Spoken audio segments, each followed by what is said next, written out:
दोस्तों आज मैं आपको मधुमक्खी के छत्तों के बारे में बताऊंगी। उसके कुछ ऐसे फैक्ट्स हैं जिसे शायद आपको पता नहीं होगा और इसके इतने सारे अद्भुत फ़ायदे हैं। दोस्तों क्या आपको पता है कि मधुमक्खी के छत्तों से हम कई सारी ऐसी बीमारियां हैं जिसके लिए बहुत परेशान होते हैं, उसको भी हम दूर कर सकते हैं।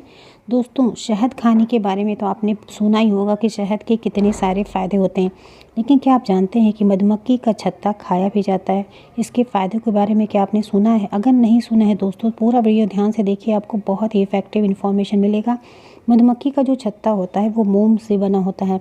मधुमक्खी के पेट से ग्रंथियाँ होती हैं, उन्हीं से ये मोम बनता है और मधुमक्खी शहद बनाने के लिए दूर तक उड़कर जाती हैं और फूलों का रस इकट्ठा करती हैं और फिर इसको लाके अपने छत्ते के अंदर डालती हैं। इस तरह से मधुमक्खियाँ बहुत मेहनत करती हैं, तब जाके ये छत्ता बनता है और छत्ते में शहद का निर्माण होता है।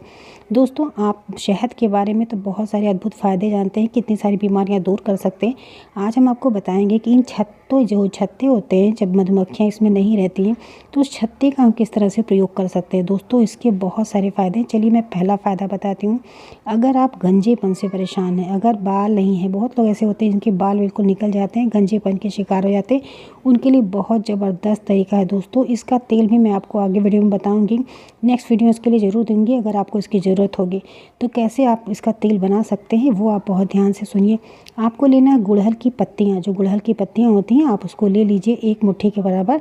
उसमें नारियल तेल ले लीजिए 1 कटोरी, और ये मधुमक्खी का जो छत्ता है इसको आप पीस लीजिए पाउडर के फॉर्म में, या इसी तरह से छोटा तोड़ लीजिए और उसको इसको अच्छे से गरमाइए। जब ये छत्ता पूरी तरह से काला हो जाए तो इसे ठंडा कर लीजिए गैस को ऑफ करके। उसके बाद छान के, तो दोस्तों जब इसे छान लेते हैं तो आप इसे किसी भी शीशी के कंटेनर में इसको रख लीजिए। और दोस्तों दिन में अगर आप 2 बार इस तेल का आप नियमित रूप से अगर आप इसको उपयोग करते हैं तो आप देखेंगे कुछ ही महीनों में जहाँ पे बाल नहीं है वहाँ पे बाल निकलने लगते हैं और धीरे धीरे आपके गंजेपन की जो शिकायत है, बीमारी है, पूरी तरह से दूर भी कर देता है। इसके अलावा ये कॉस्मेटिक में भी इसका उपयोग किया जाता है। मधुमक्खी के छत्ते से जो मोम निकलता है वो बहुत ही काम का होता है। उसका उपयोग मलहम में, बाम में, पॉलिश बनाने में और यहाँ तक कि लिप बाम जो बनते हैं वो भी बनते हैं। कई सारे ऐसे कॉस्मेटिक पदार्थ होते हैं जो हम इसके वैक्स से बनाते हैं। इसके अलावा दोस्तों गठिया के रोग में ये बहुत फ़ायदेमंद होता है। गठिया के रोग में जो मधुमक्खी के छत्ते से वैक्स निकलता है, मोम निकलता है, उस मोम से अगर जोड़ों की मालिश की जाए तो गठिया रोग से निजात मिल जाता है पूरी तरह से। इसे नियमित रूप से लगातार दिन में 2 से 3 बार अगर मालिश किया जाए तो आप देखेंगे 15 से 20 दिन में गठिया रोग में जो दर्द होता है उससे आपको आराम मिलेगा और धीरे धीरे बीमारी भी पूरी तरह से ठीक होने लगती है।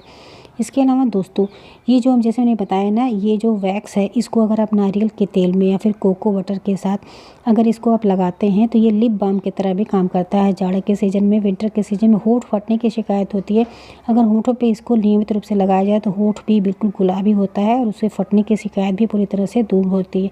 तो लिप बाम की तरह बहुत ही ज़बरदस्त रूप से हम इसको प्रयोग कर सकते हैं। घर में भी इस वैक्स को बनाया जाता है, घर में भी आप इसको बहुत आसानी से बना सकते हैं। इसको पानी के अंदर इसको अच्छे से कपड़े में बांध के इसको अच्छे से बॉयल करिए, उसका वैक्स बहुत आसानी से निकल जाता है। होममेड वैक्स भी घर में बना के तैयार कर सकते हैं। इसके अलावा दोस्तों ये खाने में भी उपयोगी होता है क्योंकि इसके अंदर पर्याप्त मात्रा में एंटीऑक्सीडेंट पाए जाते हैं।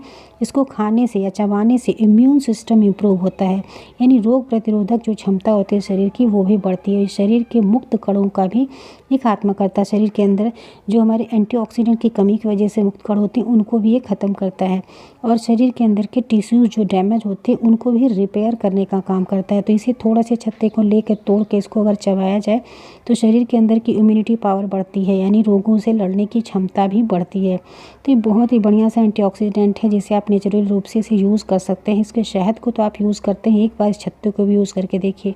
इसके अलावा दोस्तों बालों के झड़ने के लिए भी बहुत ही ज़बरदस्त तरह से हम इसको यूज़ कर सकते हैं। अगर बाल झड़ रहे हैं तो पीली मधुमक्खी का जो छत्ता होता है उसको नारियल के तेल के साथ उसको अच्छे से पकाइए, जैसे मैंने बताया है कि गंजे बालों के लिए उसी तरह इसको अच्छे से जला लीजिए नारियल के तेल में, और जब ये जल जाए तो इसे अच्छे से उसके अंदर मैश करके इसको ठंडा करके छान के रखिए। उसको अगर आप रूट पे लगाते हैं बालों के तो हेयर फॉल की समस्या जो होती है, बाल झड़ने की समस्या, वही पूरी तरह से रुक जाती है। बहुत ही ज़बरदस्त तरीका है। इस तरह से हेयर फॉल को भी हम मधुमक्खी के छत्तों से रोक सकते हैं। तो दोस्तों आपने देखा कि मधुमक्खी के छत्तों का आप किस तरह से उपयोग करते हैं। इसके बहुत सारे और भी फ़ायदे हैं। आज मैंने जो आपको फ़ायदा बताया है ये बहुत ही ज़बरदस्त है।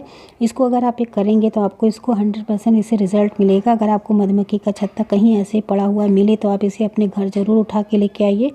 ये बहुत ही ज़्यादा काम का है।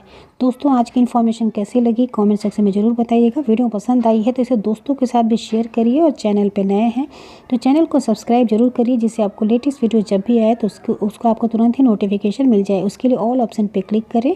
मिलते हैं नेक्स्ट वीडियो में किसी नई टॉपिक के साथ। तब तक अपना खूब ख्याल रखें। Thank you, bye bye, take care.